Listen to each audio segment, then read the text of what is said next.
Good morning welcome to my mini blog. तो सकाल सकाल एत कुहुड़ी पड़े आप देखी पारे। तो कुहुड़ी मुझे कॉफी टी पीदेली तो स्वामी मोर नहीं आसते बागदा चिंगुड़ी। तो बागदा चिंगुड़ी फरमाइश बन झोल। तो से मात्र 3टा ही चिंगुड़ी आनते कौन पाई से मेस खाइबे। तो मुझे घरे रोची मो से आनी चिंगुड़ी।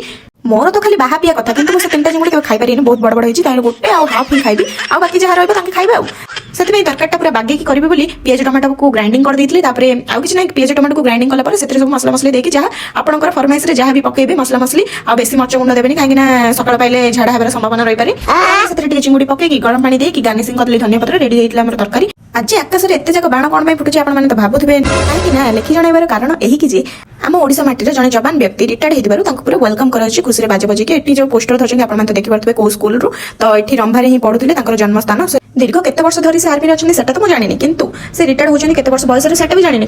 आजकल ये सब ट्रेंड चलती तो एमती बाजा बजे बुलाऊँ तो से आपको क्लिपटा देखा वीडियो कर दी। तो वीडियो भल लगे like share subscribe and comment करने को जमा भूलिए। रही जय जगन्नाथ।